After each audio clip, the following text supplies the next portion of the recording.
Alors, ce soir, on va pas parler du Likutei Torah, ni Torah, on va parler ce soir de Rosh Hashanah et la partie du shofar. L'année dernière, on avait fait toute une conférence sur le secret du shofar, donc ça, on va pas revenir dessus. On va parler un petit peu plus de ce qu'on fait autour du shofar. Est-ce que c'est obligatoire ou pas, et pourquoi ce serait tellement important? Alors d'abord, je ne sais pas si vous avez déjà remarqué, mais quand on sonne le shofar à Rosh Hashanah, on le fait de plusieurs façons. La première fois, c'est la plus importante, c'est là où on fait les bénédictions, où tout le monde est debout, tout le monde est autour du shofar, et tout le monde écoute avec un grand silence. Et là, on sonne 30 sons d'un coup. Et ce qui est marrant, c'est que ces sonneries-là s'appellent les sonneries Meyushav. C'est les sonneries où on est assis.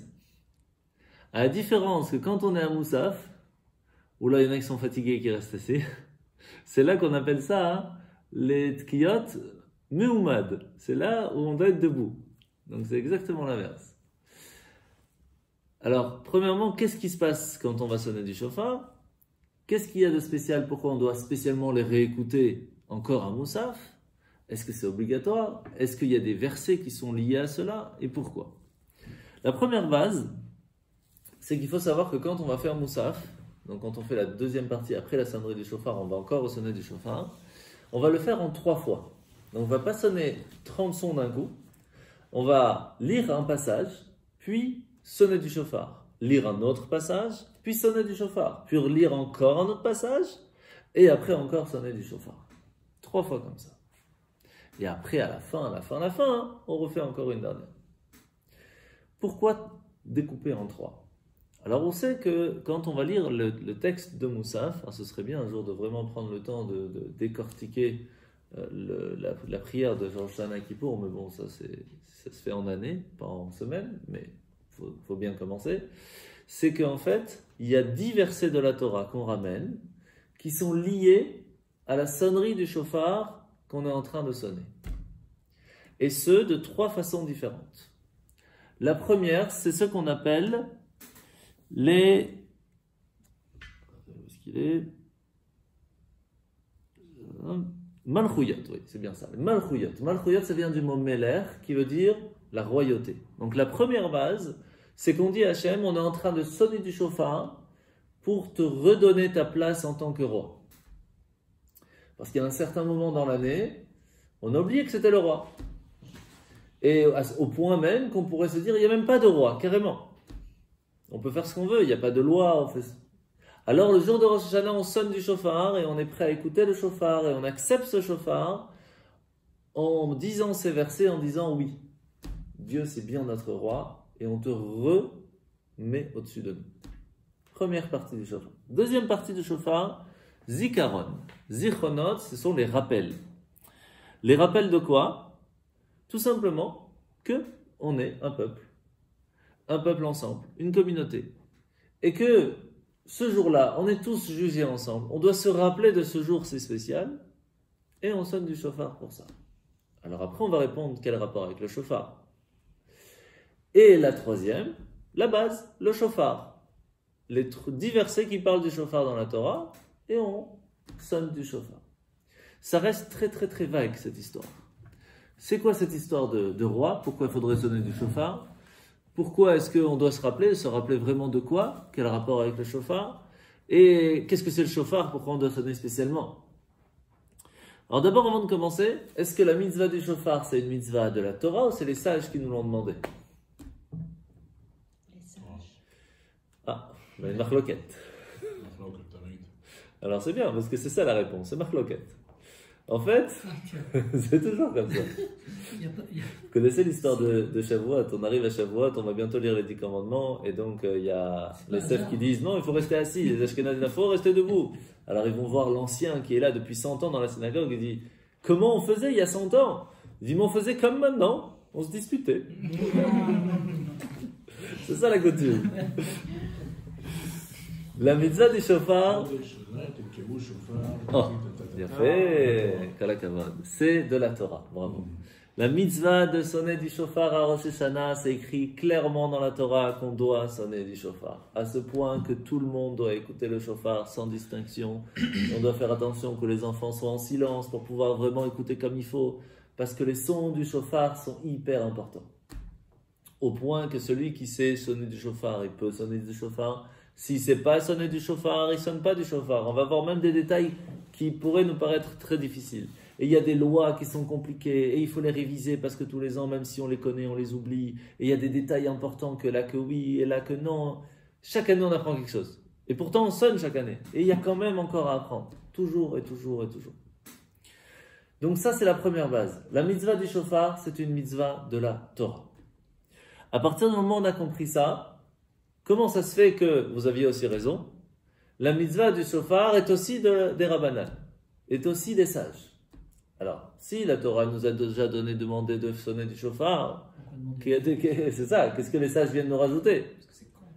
C'est À quelle occasion du shofar? Ah non, c'est marqué pour Rosh Hashanah. Oui, bien sûr. Alors la question est, qu'est-ce que les sages viennent tellement nous rajouter? Alors d'abord, on va essayer de voir un petit peu ensemble, c'est quoi le shofar en soi? Comment on sonne du shofar? Ce matin, j'étais à Ganenou et j'ai expliqué aux enfants c'est quoi le shofar. Et alors, je leur ai dit, tout simplement, quand on prend le shofar, on vient pour demander quelque chose à Dieu. La base, c'est demander pardon.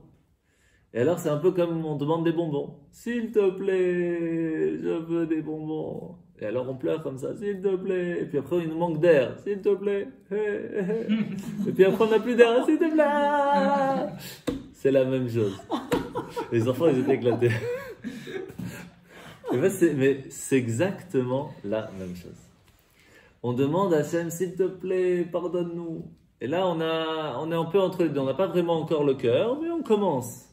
Après, un peu moins, on n'a même plus d'air. Et puis à la fin, vraiment, on le fait avec cœur, on se lâche complètement. Et puis après, on remonte, on revient, la logique revient, la tête revient, le cœur se calme, et puis on recommence. Et c'est ça un peu le son du shofar. On a ce son d'abord où on commence, on dit, il faut commencer par quelque chose. Même si on n'a pas encore le cœur à 100%, il faut pleurer, il faut demander. Et puis après, on commence à se rendre compte qu'on est en train de parler avec Dieu, qu'on lui demande pardon. Alors on se pose la question, peut-être qu'il faut demander vraiment pardon. Et alors, on a un peu moins d'air. Puis après, on commence vraiment à comprendre. Puis après, la logique revient. Et puis après, on recommence. Et il y a comme ça plusieurs sons différents. La base du son, c'est demander pardon. C'est le pleur. Ça, c'est la première base. Sauf que vous savez qu'à Rosh Hashanah, on ne demande pas pardon. Vous verrez que dans tout le texte de Rosh Hashanah, il n'y a pas une fois où on dit pardon. Pourquoi? C'est pas le jour du pardon. C'est pas le jour du pardon. Exactement. Ça, c'est qui pour? Le jour de Rosh Hashanah, on ne demande pas pardon, on n'a rien à se faire pardonner. On arrive devant le tribunal. Vous avez déjà vu quelqu'un qui arrive au tribunal? Pardon pour ce que j'ai fait, pardon pour ce que... Le juge dit, ah ben je note, moi. Il faut mentir d'abord. Faut appeler les bons avocats. Donc non, Rosh Hashanah, on a des bons avocats, on n'a rien fait. On n'a jamais rien fait, jamais, impossible. On arrive à Rosh Hashanah, pendant tout le mois de Elul, on a tout effacé. La preuve, dimanche, la veille de Rosh Hashanah, on ne sonne pas du shofar. Pourquoi? On n'a plus rien à se faire pardonner. Le shofar, c'est fait pour se rappeler à demander pardon, mais on n'a plus rien à se faire pardonner. On ne sonne pas du shofar. Le jour de Rosh Hashanah, on vient pleurer et demander une bonne année. On vient essayer de prendre des bonnes décisions pour la nouvelle année. Essayer de se rendre compte, se remettre à l'intérieur de nous, se réveiller notre âme. La teshuva n'est pas que pour les personnes qui font des bêtises. À l'inverse, c'est même plus difficile de faire teshuva pour ceux qui font que des bonnes choses. Parce que teshuva, on l'a déjà expliqué, c'est tashuv-he, ramener son âme à une valeur plus spirituelle comme elle était à sa source. Alors pour quelqu'un qui est de toute façon déjà assez loin de la source, elle essaye d'être un peu plus proche, c'est plus facile. Il suffit d'une petite allumette et on sent la lumière. Mais quelqu'un qui est déjà dans une lumière où il y a déjà les néons qui sont allumés, on lui dit il faut que tu sois encore plus allumé.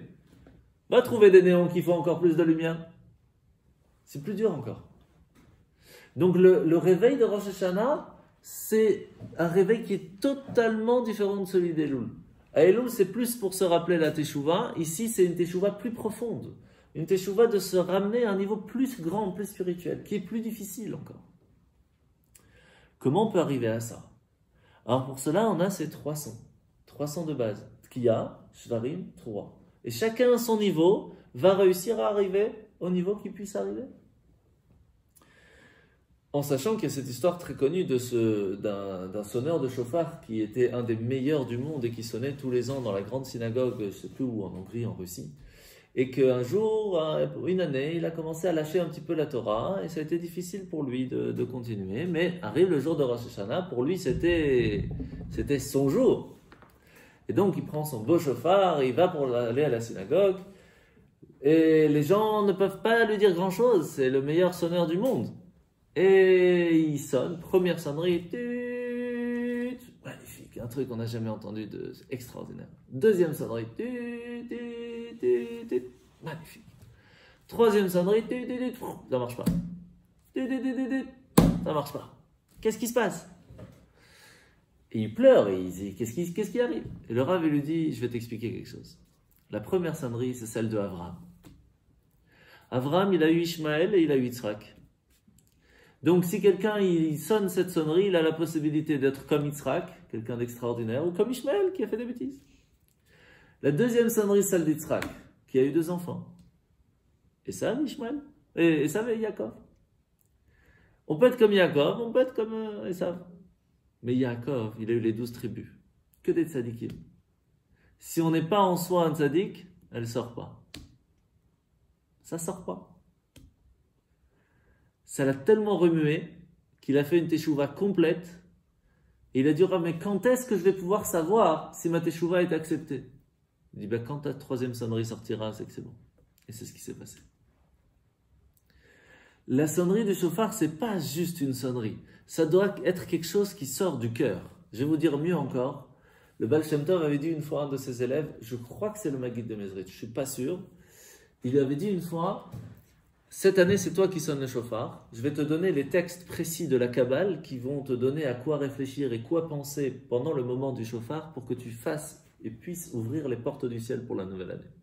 Savoir que celui qui sonne, il a une responsabilité, je ne vous raconte pas. Donc pas seulement qu'il faut réviser comment on sonne, il faut aussi réviser le pourquoi et tout ce qu'il y a derrière. C'est très très très lourd. Alors qu'est-ce qu'il a fait? Il a pris un papier, il a tout noté. Il n'y a pas d'ordi, il n'y a pas de save word et tout ça. Il a tout noté. Et il note, il a des feuilles, il installe et tout. Il arrive le jour de Rosh Hashanah, on ne sait pas ce qui se passe, on ne trouve plus les feuilles. Il ne sait plus où sont ces feuilles. Sauf que ce n'est pas 2-3 trucs de Kabbalah à se rappeler. On parle ici des Kabbalah du Baal Shem Tov, des niveaux inimaginables de compréhension de ce que ça veut dire sonner du chauffard. Et il ne sait pas quoi faire. Il ne sait pas quoi faire. Mais le Baal Shem Tov, il a dit que c'est toi qui dois sonner, c'est lui qui sonne. Et comme il n'a plus ses feuilles, il pleure pendant qu'il sonne. Il dit Hachem, écoute s'il te plaît ces sons parce que je ne sais pas quoi faire pour que tu puisses les écouter. Je n'ai pas les clés qui puissent ouvrir les portes pour que tu puisses écouter le chauffard. S'il te plaît, écoute-les. Le Baal Shem Tov, après les sonneries, il est venu les voir et lui dit, tu sais, il y a 2 façons d'ouvrir les portes. Ou avec une clé, ou en cassant la porte. Tes larmes ont cassé toutes les portes. C'est ça, les meilleures façons comment sonner du chauffard. C'est vraiment avec le cœur en disant Hachem, j'ai besoin que tu m'écoutes et que tu écoutes la prière de la communauté. Il n'y a pas mieux comme Kavanot. Il n'y a pas mieux. Parce que là, on n'essaye pas d'ouvrir la porte. On casse la porte. Et ça, il n'y a pas mieux. Alors maintenant qu'on a compris ça, on sait qu'on va faire des bénédictions avant de sonner du chauffard. Pourquoi? La Torah nous demande. On remercie Hachem de nous avoir donné cette chance. Mais quand on arrive à Moussaf, on a déjà fait la bénédiction du chauffard. Donc on ne va pas refaire la bénédiction. Mais on va préparer tout ça. Et comment? Chaque fois avec 10 versets. 10 versets de la Torah, du Tanakh, qui va nous rappeler une des raisons de pourquoi on sonne du chauffard. 3 fois 10. Et chaque fois, il y a une raison différente, et il y a un endroit, et le pourquoi, et le comment. Alors après, il faut vraiment aller vérifier. On ne va pas apprendre toutes les différences aujourd'hui. On va essayer de comprendre c'est quoi la base. La première base, comme je vous ai dit, c'est Malchuyot. C'est vraiment la royauté. Rappelez à Dieu que c'est lui le roi.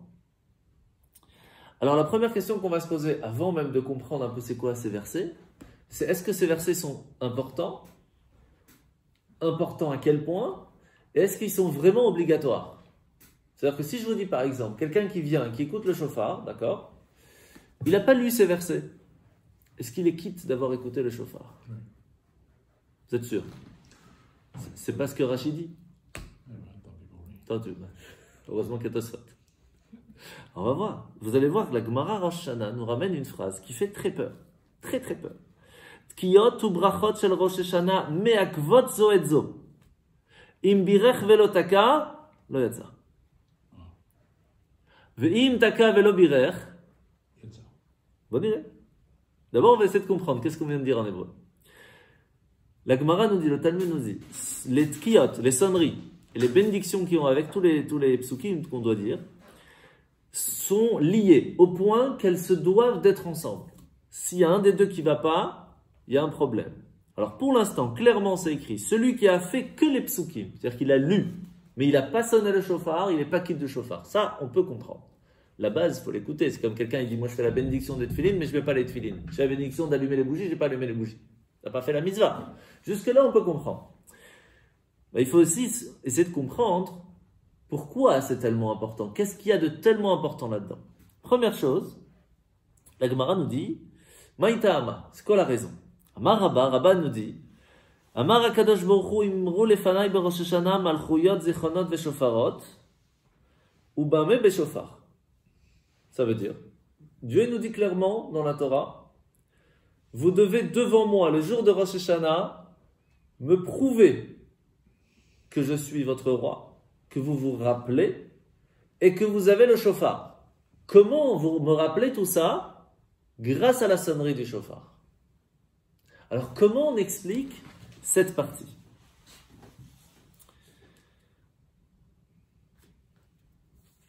Alors c'est ça qu'on va essayer de voir. Qu'est-ce que ça veut dire? On va voir donc les Tosfot. Tosfot, donc d'abord Rashi. Rashi, vous connaissez un peu Rashi, Rabbi Shlomo Yitzhaki. Il est né au nord de la France, dans les années 1040, 4008 en hébreu. Et c'est lui qui a expliqué la plus grande partie de la Torah, du Talmud, etc. Sans Rashi, on ne comprend rien. C'est pas compliqué. Si on n'a pas Rashi, on ne comprend rien de la Torah. Et donc, lui, il nous dit pour l'instant que c'est tellement important que les deux soient ensemble qu'il faut absolument qu'ils soient ensemble. Tosfot, il nous dit différemment. Tosfot, il est venu plus tard et il vient expliquer Rashi ou des fois être en contradiction avec Rashi. Et il nous dit comme ça. Tkiyot u brachot me'akvut zo et zo. On est d'accord avec Rashi que les sonneries du shofar sont problématiques s'ils ne sont pas ensemble. Mais à quel point? Qu'est-ce que ça veut dire? Aïnou. Ça veut dire, on ne peut pas faire qu'une des trois brachot, ou deux des trois, on est obligé de faire les trois. La même chose pour les sonneries, on ne peut pas faire qu'une partie des sonneries et on laisse tranquille le reste, on est obligé de faire toutes les trois sonneries, sinon on n'est pas quitte. Donc Tosfot explique les choses totalement différemment. Il nous dit, c'est vrai que ça c'est une mitzvah en soi, de lire les versets c'est une partie, et qu'on est obligé de faire et qu'il faut faire les trois. La sonnerie de shofar, ce sont une mitzvah qui est très importante et qu'on doit faire les trois, on ne peut pas les couper, mais ça reste deux choses totalement différentes. Pas totalement, mais disons, on peut les mettre à part. Bon, ça nous remet un peu, nous dire que si on n'a fait qu'un des deux, on a quand même fait quelque chose en fin de compte. Bon. Donc ça veut dire qu'une personne qui a fait que les bénédictions sans sonner du shofar, il n'a pas fait la mitzvah du shofar, ça on est d'accord, mais il a quand même fait la mitzvah d'avoir rappelé à Dieu les trois façons. Pourtant, on a lu juste avant que pour pouvoir rappeler à Dieu ces trois choses, c'était en sonnant du shofar. Et Tosfot nous dit non, si on n'a pas sonné, on a quand même fait cette partie-là. Donc on a deux avis. Mais ça nous apprend aussi qu'une personne qui se sonnait que deux sortes de sonneries ne peut pas sonner du shofar. Parce que les trois se doivent d'être ensemble. C'est ce qu'on a dit tout à l'heure. Donc on ne peut faire un seul sans l'autre, on se doit de faire les trois. Obligatoirement. Maintenant qu'on a compris ça, on va poser une question. Premièrement, quel rapport il y a entre la royauté, le rappel et le chauffard? Et pourquoi ces trois-là devraient être en rapport avec la sonnerie du chauffard? Il y a le Ritva, Rabbi Yom Tov, ben Avraham Ashvili, qui est né en 1250 en Espagne, et lui, il vient nous expliquer le Talmud. Et il nous dit, voilà, puisque Rashi vient nous dire cette phrase, et Tosfot vient nous rajouter encore dessus, voilà ce que lui il pense. Et il nous explique. Ikar apirouj bema raoui le'amlicho le'askir zichonai lefanai beshofar. Alors la question elle est, bame beshofar mamash ou bepsuke shofarot? Je vais expliquer. Ritva il nous dit, jusque-là on a compris qu'il est important de faire trois choses. La première, de rappeler à Dieu que c'est lui le roi. La deuxième, le rappel qu'on est là et que lui est là, et on va voir qu'il y a un autre rappel important, on va voir plus tard. Et aussi la force du chauffard. Ces trois, on doit lui rappeler. La question, elle est-ce qu'en le rappelant avec la bouche, en disant « Je me rappelle que tu es le roi », ça suffit? Comme quand on lit le Moussaf, on lit le texte, et on dit « Je me rappelle que c'est toi le roi », est-ce que ça suffit? Ou je dois absolument sonner du chauffard pour montrer à Dieu « Oui, je t'ai réaccepté en tant que roi ». C'est ça la grande question. D'abord, Ritva nous dit il faut sonner du chauffard. Si on n'a pas sonné le chauffard, on n'a que dit le texte, ça ne suffit pas pour rappeler à Dieu que c'est lui le roi. De l'autre côté, il nous ramène un autre avis qui nous dit oui. En fin de compte, il y a ce qu'on appelle la partie du texte. Le pasouk, quand on lit la Torah, ça fait le job. Quand quelqu'un vient voir le roi et dit « Monsieur le roi, je prends sur moi, je me prosterne devant vous, c'est bien vous mon roi. » Je ne sonne pas de la trompette. Alors, il vient d'accepter devant le roi que c'est bien lui le roi. Pourquoi faudrait ça nous sonner de la trompette? Pourquoi le job ne serait pas fait sans sonner du chauffard? Le texte est dit. C'est pour ça que le Ritva nous dit qu'il y a en fait ces deux avis et que ces deux avis sont vrais. D'un côté, on a la force du chauffard qui va montrer à Dieu qu'on l'accepte en tant que roi. Et de l'autre côté, on a le texte qui peut faire fonctionner ainsi, qui fait le job de rappeler à Dieu que oui, on l'a fait. Mais est-ce que quand je dis, et je lis les 10 textes du chauffard, comme vous avez rappelé tout à l'heure, Tikou, Bachodesh Shofar, Bakesel Yom Chagenu, etc., et je dis le texte, voilà, je sonne du chauffard, je dis 10 fois, est-ce que c'est comme si j'ai sonné du chauffard? Si je lis tout le texte des téphilines, mais je ne mets pas les téphilines, c'est difficile. Et de l'autre côté, je sonne du chauffard, mais je ne dis pas que c'est pour me rappeler que tu es le roi, je sonne pour sonner la trompette. Est-ce que j'ai fait le job? C'est ça qui n'est pas facile. Quelqu'un qui vient écouter le chauffard, il ne sait même pas pourquoi il sait qu'il faut écouter. C'est déjà bien. Mais sonner du chauffard, il y a une raison derrière. Et si je ne sais pas c'est quoi ces trois raisons de base, est-ce que je suis quitte du chauffard? C'est dur. Parce que tout le but du chauffard, c'est de se rappeler ces trois-là. Et si je n'ai pas fait, alors je ne suis pas quitte, parce que tout le but qu'Hachem me dit, sonne du chauffard pour ça. C'est pas évident. Alors, qu'est-ce qui est vrai, qu'est-ce qui n'est pas vrai, qu'est-ce qu'on doit faire? C'est chaud. Alors, on va essayer de comprendre un petit peu plus à l'intérieur de ces versets. Voir dans le texte. Dans le texte, c'est marqué comme ça. Amirat apsukim yatzma poelet shimloch hakadosh baruch hu al Israël veiskerem letova. Le rabbi nous dit clairement, le texte même, de lire le texte en disant je prends sur moi que c'est bien toi le roi, déjà ça a sa force d'être réaccepté dans le peuple et qu'on l'aurait choisi en tant que roi. Comme c'est marqué, Imru lefanaï malchuyot, dites devant moi ces paroles de royauté, Kedesh tamlochuni, pour que je puisse être votre roi. Donc on parle vraiment du texte. On ne parle pas du tout du chauffard ici. Alors, il n'y avait pas de tzadiki. Pardon? Il n'y avait pas de tzadiki. On va voir. Il y a, pour comprendre vraiment comment c'est possible qu'un texte puisse avoir cette phrase, cette force, pardon. Vous savez qu'il y a une question qui a été posée, qui est une des plus connues, et que généralement on n'explique pas vraiment la réponse de Hillel. Vous connaissez cette phrase qu'il y a quelqu'un qui veut se convertir, qui vient voir Shammai, il dit Shammai, je voudrais apprendre toute la Torah. Et il lui dit, mais moi-même, toute ma vie, je ne vais jamais réussir, qu'est-ce que tu hop. Et il vient voir Hillel, il lui dit, il n'y a pas de problème. Toute la Torah, c'est quoi? Tout ce que tu ne veux pas qu'on te fasse, ne le fais pas à l'autre. Tout le reste, il faut aller étudier. Mais attention, on va étudier.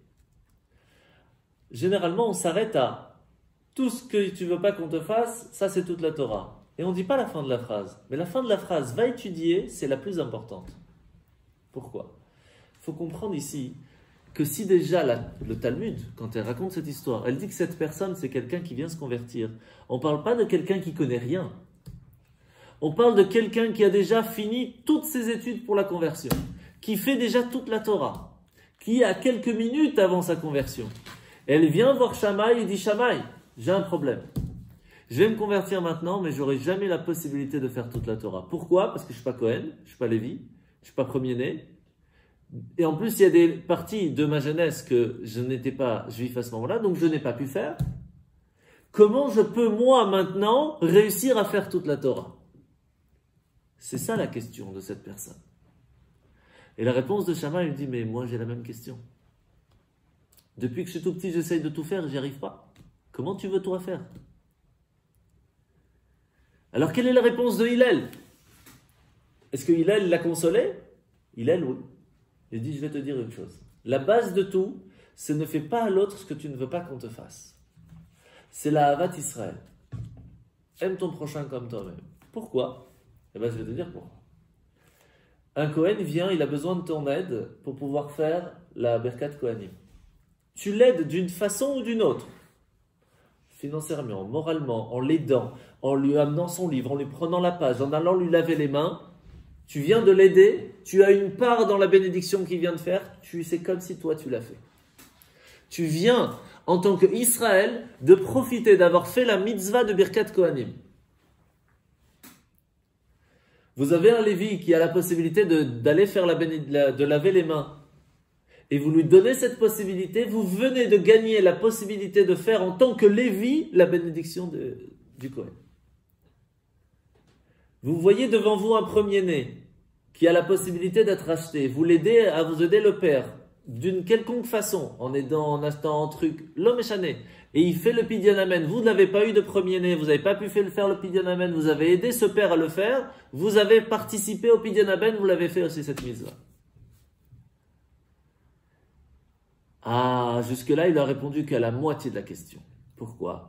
Parce que jusque-là, ça répond comment on peut faire, même si on n'est pas Cohen, même si on n'est pas Lévi, même si on n'est pas premier-né, même si on n'est pas né et qu'on n'était pas encore juif à ce moment-là, on peut faire énormément de choses en aidant les autres. Mais il y a des choses qu'on ne peut pas faire. Il n'y a pas le temple. On fait que 86 mitzvot sur 613. Parce qu'on n'a pas le temple. Alors comment on peut faire le reste?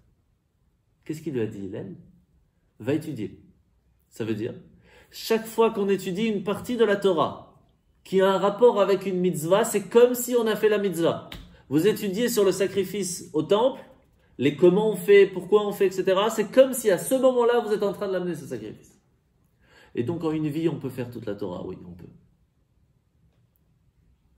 Il suffit d'étudier toute la Torah, c'est pas... Mais c'est possible. C'est pour ça qu'à Shavuot, on lit toute la Torah. On lit si on a la possibilité même les 613 commandements. Parce que si au moins une fois dans l'année on les a lus, c'est comme si on a fait toute la Torah. Ça veut dire que la force des psukim, la force des versets à Rosh Hashanah qu'on va lire, quand on dit Hachem, on prend sur nous, oui, tu es bien notre roi, à la preuve, on lit les 10 versets de la Torah qui en parlent, on est à ce moment-là en train de remettre Dieu sur son trône. Vous imaginez la force de vos mots que vous avez ce jour-là? La même chose pour les zichronot, pour les rappels, la même chose pour le shofar. Ça veut dire qu'on a quand même une certaine force dans nos paroles. Donc là, on comprend la force du pasuk. La force de, quand on arrive et qu'on a écouté le shofar, on ne peut pas, après avoir écouté le shofar, de ça y est, on a fini le shofar, on peut rentrer à la maison. Non, moussaf. Moussaf, on est en train d'expliquer que sans Moussaf, vous voyez tout ce qu'on manque si on n'a pas Moussaf. Sans compter ce qu'on a expliqué déjà l'année dernière, que le Satan, il arrive et qui dit, regarde, ils sonnent du chauffard, mais tu les as obligés à sonner du chauffard. C'est normal qu'ils sonnent du chauffard. Hachem, il dit, ah bon? C'est pas faux. Mais s'ils continuent à sonner du chauffard, c'est-à-dire que vraiment ils veulent. Parce que les 30, c'est vrai, c'est moi qui les ai obligés. Mais s'ils continuent, c'est-à-dire que vraiment ils veulent. S'ils veulent vraiment, tu peux rien me montrer de tout ce qu'ils ont fait dans l'année. Donc les sonneries de Moussaf sont même encore plus fortes que les premières. Parce que ça vient encore plus de nous.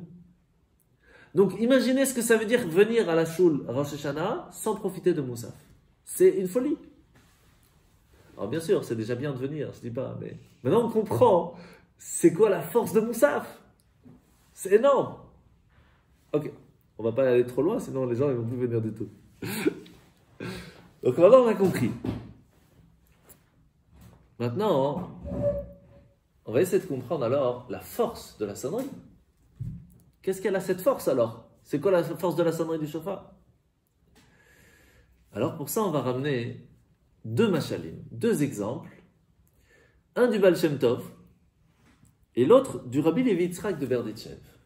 Le premier machal, le premier exemple du Baal Shem Tov, c'est l'histoire d'un roi qui avait un enfant unique, un enfant extraordinaire, qui, pour lui, c'était toute sa vie.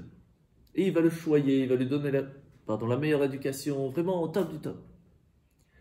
Mais, à un certain moment, il va se rendre compte qu'il est tellement choyé qu'il n'apprend pas la vie. Donc, il va l'envoyer travailler.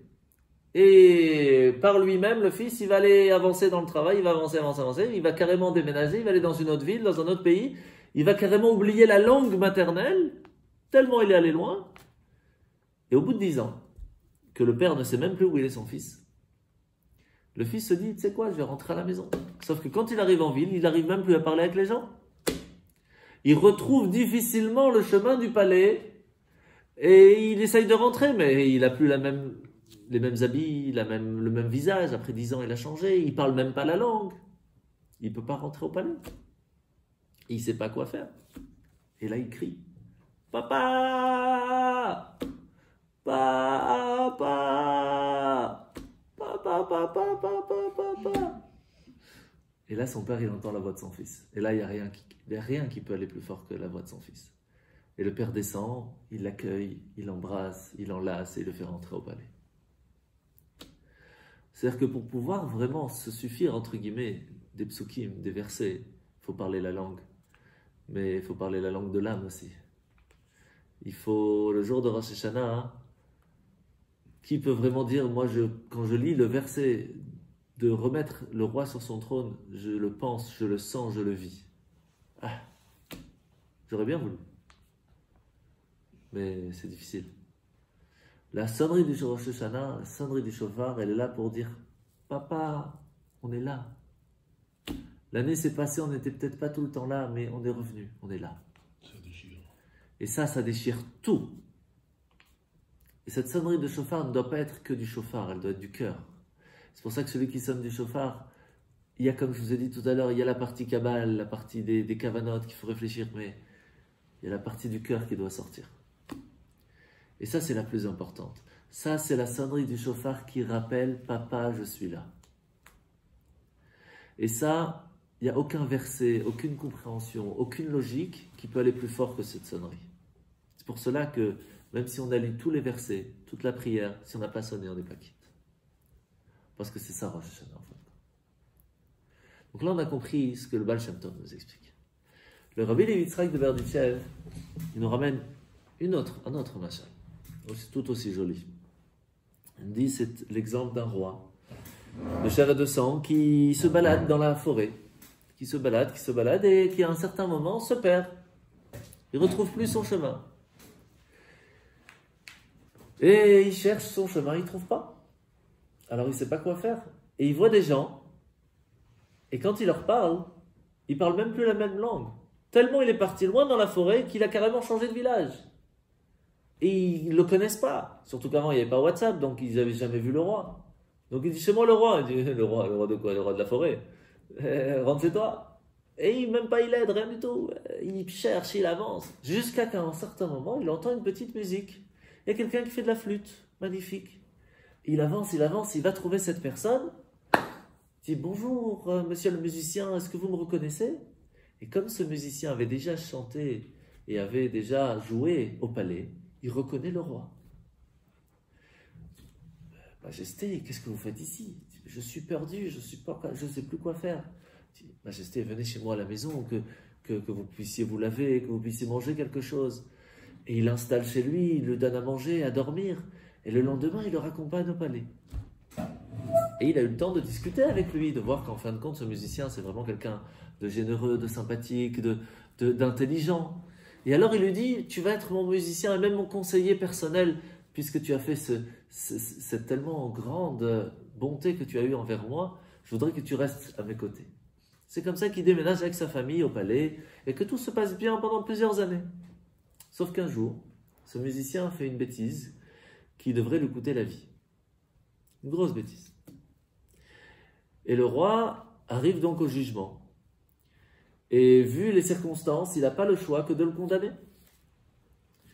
Il dit, mais mon ami, je voudrais, avant de te condamner, te laisser une dernière chance, une dernière parole, une dernière demande.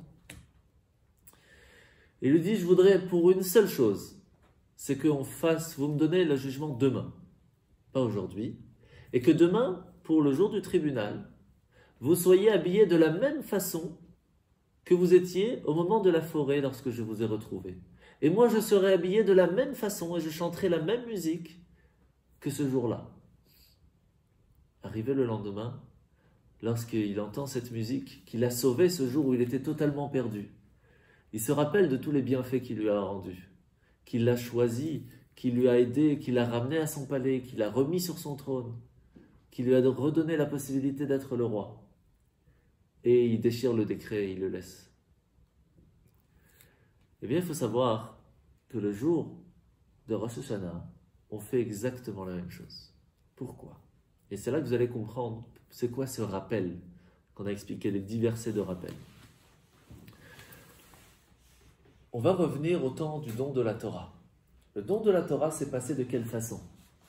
Hachem vient chez tous les anges qui s'occupent de toutes les nations et leur dit, pour l'ange du pays de l'Allemagne, de la France, de la Belgique, de l'homme échané, vous voulez la Torah?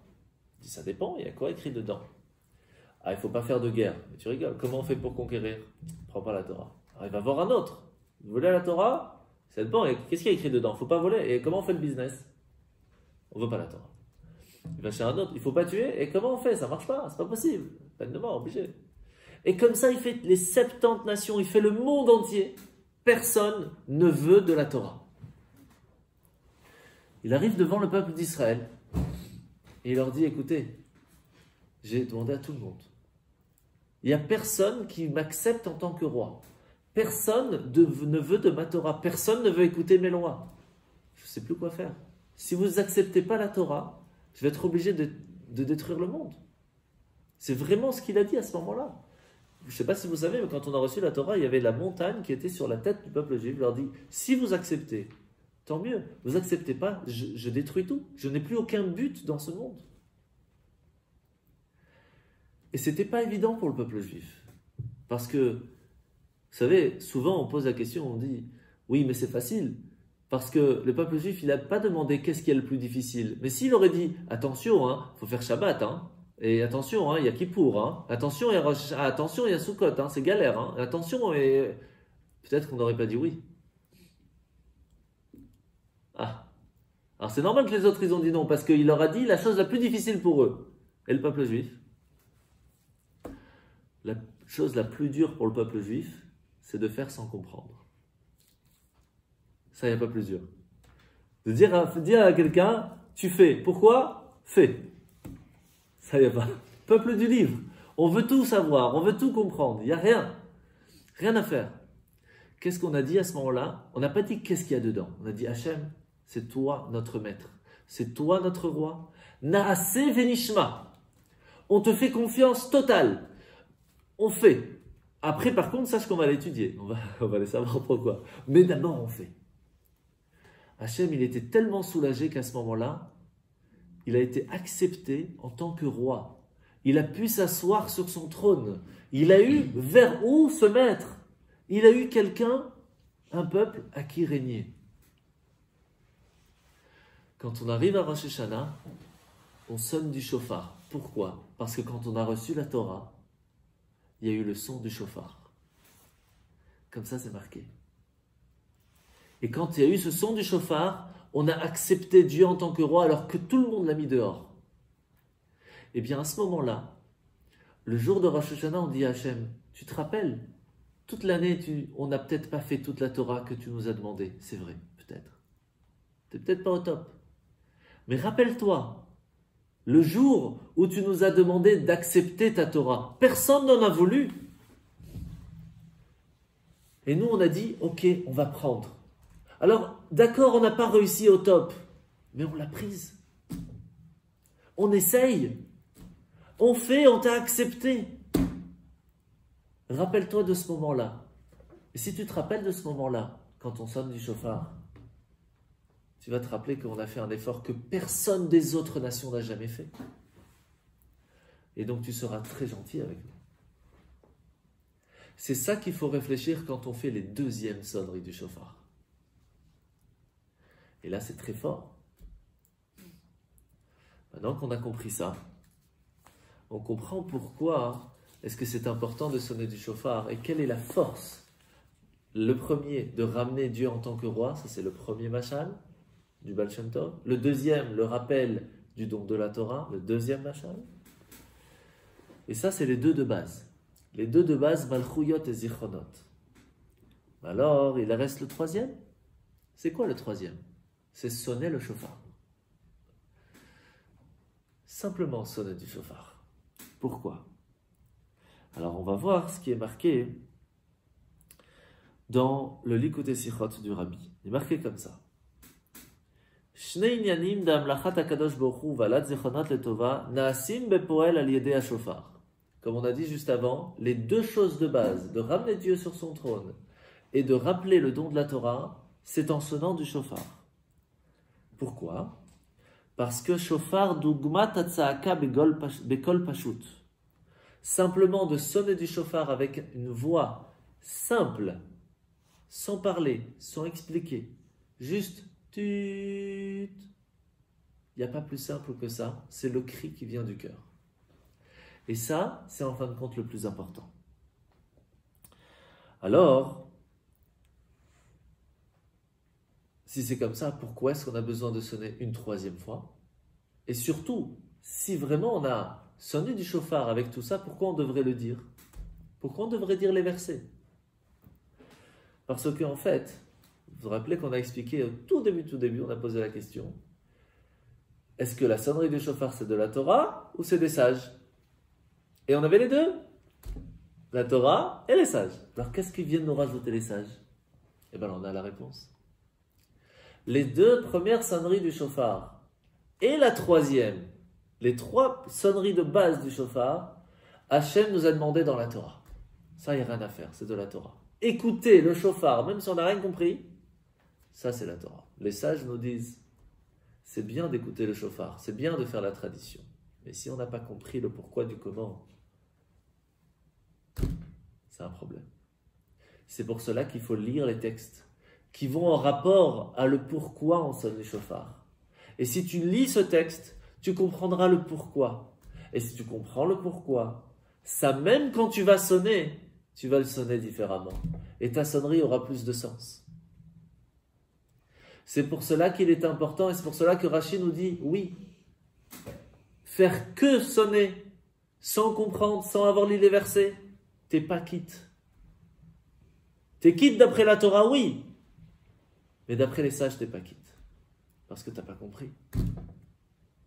La même chose, si tu comprends les choses, mais tu sonnes pas, t'es quitte. D'après le sage, t'as fait une partie. D'après Tosfot, c'est une partie en soi. Mais est-ce que t'es quitte d'après la Torah? Non, t'as pas sonné. Et donc les deux se doivent d'être ensemble. Et si on ne comprend pas la force du shofar, comme on va l'expliquer, au moins, et encore ça c'est que la première base, hein, attention, hein. si on n'a pas ce minimum de compréhension quand on sonne du shofar, on est quitte d'après la Torah, oui, mais pas d'après les sages. On n'a pas fait totalement la mitzvah du shofar. Donc, Baruch Hashem, les années précédentes, on était quitte. Hein, on va se dire, on était quitte. Pourquoi on était quitte? C'est ça la force de la troisième sonnerie. La force même de la troisième sonnerie, c'est quoi? Kol shofar. On sonne. Quelqu'un qui vient et qui dit, moi, je ne sais pas pourquoi. Je sais que je dois écouter le shofar. Alors je fais les efforts pour, je viens, j'écoute le shofar. Eh bien, je fais la troisième partie du shofar. Je fais partie de la troisième. J'ai pas compris. Je ne sais pas pourquoi. Je me rappelle de rien. Mais je me rappelle qu'il faut sonner. Et cette partie-là fait aussi partie du shofar. Je sonne du shofar. Je suis là, je dis à Hachem, c'est Rosh Hashanah, je suis présent. Et ça, c'est une partie qui est des plus importantes. Parce que c'est ce Naaseh Venishma en fin de compte. C'est je fais et après je vais comprendre. Alors ok, j'ai pas les deux couronnes. J'ai que la couronne du Naaseh. J'ai pas la couronne du Nishma. Mais au moins j'en ai une. Et ça, c'est une partie aussi très importante qu'il ne faut pas oublier. Mais, c'est comme tout. C'est quoi la sonnerie du shofar? C'est nous, on va vers Dieu. Comment Dieu vient vers nous alors? Ça, c'est quand on fait le texte. Quand on lit le texte qui a un rapport avec le Malchut, Zichronot et Shofarot, on réussit à ramener ce qu'on a sonné du shofar, à l'amener chez nous. Vous savez combien de personnes qui sortent d'un cours ou qui sortent à Rosh Hashanah ou d'un Kippour, ils étaient Kippour. 2 heures après, Kippour, c'était il y a Hasra déjà, c'était il y a 2 ans.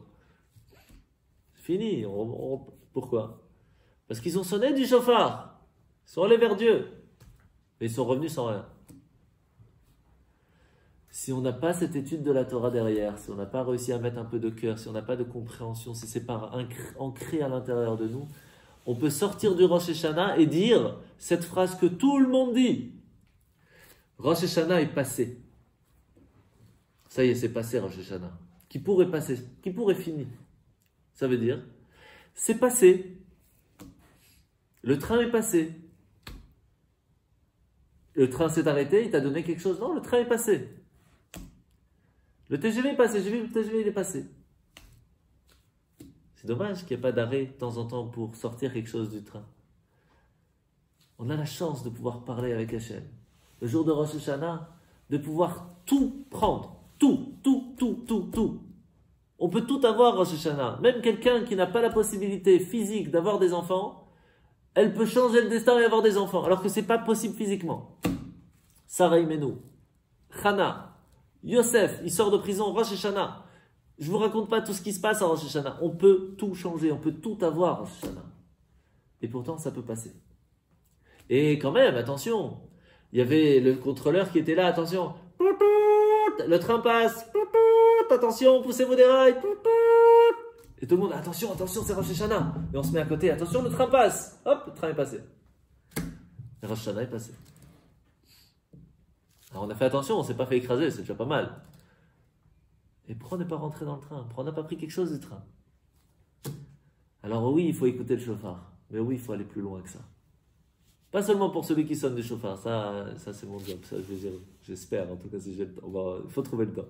Mais quand on écoute le shofar, il faut se rendre compte qu'il y a plus que écouter un son. Beaucoup plus. Se comprendre qu'on accepte sur nous le joug divin. Rien que ça, c'est déjà énorme. Accepter et rappeler à Dieu qu'on est aujourd'hui en train d'accepter la Torah une deuxième fois. Et être prêt à dire, papa, je suis là, je reviens vers toi. Même tout ce que j'ai pu faire avant, il n'y a plus rien. Rosh Hashanah, on ne demande pas pardon. Il n'y a rien à se faire pardonner. On est au top, Rosh Hashanah. Mais il faut faire un pas vers lui. Et quand on a fait un pas vers lui, on a tout réussi. Et vous connaissez sûrement cette histoire qu'on a déjà racontée, mais qui est toujours sympathique. Quand le rabbi il vient voir son élève, c'est plusieurs de ses élèves, il dit, vous venez avec moi, on va à Jérusalem, il y a Mashiach qui arrive. Il dit, attendez, je dois demander à ma femme. Il va voir sa femme, il dit, il y a Mashiach qui arrive. On peut y aller, si on va maintenant, on peut la voir. Il dit, mais qu'est-ce qu'il va faire, Mashiach? Qu'est-ce qu'il va faire? Mais tu rigoles, on est autour des Cosaques, il n'y a que des problèmes, des terroristes, on sera tranquille. Ah, dit, ouais, ok, c'est bien, mais et comment on fait pour le magasin?